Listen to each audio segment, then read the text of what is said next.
Hey, it's Mark here from Pressure Perfect Massage, and this goes out to all my peeps at all kinds of fasts. I want to show you guys a more detailed work on posterior tib for people who have tendonitis and issues with the posterior tib, self-massage. So I'm going to have Rob hand me the camera. We're going to switch it up here. Okay. So, there we go. That's how you do this. So there's Rob, and we're going to work the posterior tib. So let's take a look at some of the things that we need to know. Okay, for one, we want to look at the foot attachments. So when we look at that, we see that the posterior tib attaches on the navicular bone of the big toe, and then the second, third, and fourth metatarsals at the base. So the other component of it is that it goes to the backside of the ankle and comes up and attaches on the interosseous membrane, which is the membrane that is between the tibia and fibula. So what we want to do is we want to do a complete or a thorough treatment of this tibialis posterior. So I'm going to put our foot next to Rob's leg, and we're going to put the book here too so we can go reference back and forth. So the first thing we're going to do is have Rob just work on the meat or the main part of the muscle here. So it's going to be right down the center of the muscle. So he's going to use his knuckles. Now he's on an area where he's got his legs supported, and he can just basically lean in with his knuckles. Do you feel like you're generating pressure there? That can Yeah. Okay, good. So he's just going to work. He's working the bases here, the main part of the muscle. Okay. Now, we're going to throw in a little twist here.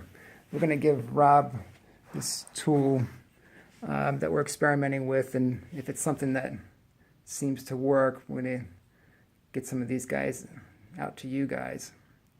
So with that, it allows Rob to sort of spread out the pressure, so it's not all direct, but it's actually probably more direct than his knuckles, if that makes sense. And then he can sort of press forward with it or backwards with it, and he's, putting more pressure in one area than another area. How does that feel, Rob? A little intense, yeah. Do you like that better than the knuckles, or is it? It's definitely more pinpointed. Okay. Than the knuckles, for sure. Okay. So now we're going to work the side of the tendon, and we're also going to work the ankle or the arch attachments. So I had Rob basically shift so that his leg is on the table and it's exposing the medial side or the inside of his calf there. And now he's going to start to work there's his ankle, so the tendon runs this way, down through here, and here into his arch. So he's going to work with his thumbs. He's going to stay articulating right to the side of the tibia. So the gastrocnemius is over top the soleus, which is over top the tibialis posterior, so it's the deepest muscle. So basically he's pushing into the sides, and he's trying to influence the muscle on through pressing into the side. Now I'm going to give Rob the tool here and see what he thinks about that.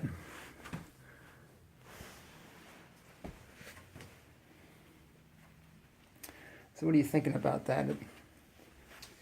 Yeah, it's definitely, again, a little more intense than the thumbs, for sure. Okay.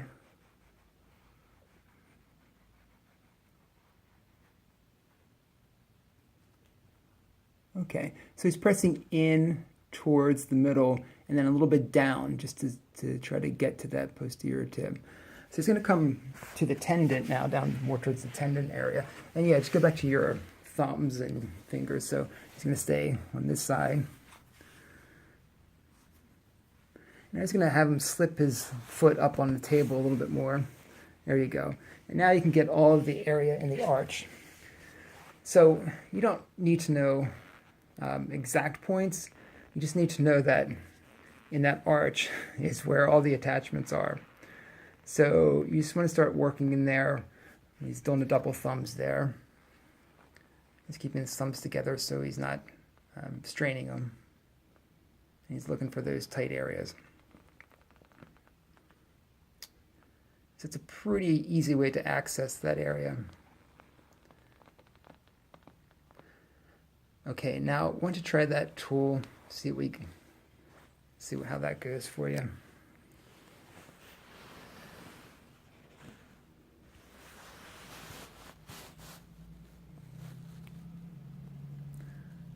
How's that working in there? Good, really good.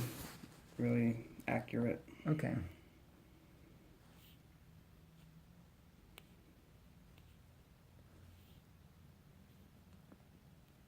So the idea is if we keep it in 3 components, we have the arch area, we have the tendon going around the arch there as another area to work, and then we also have the belly of the muscle too.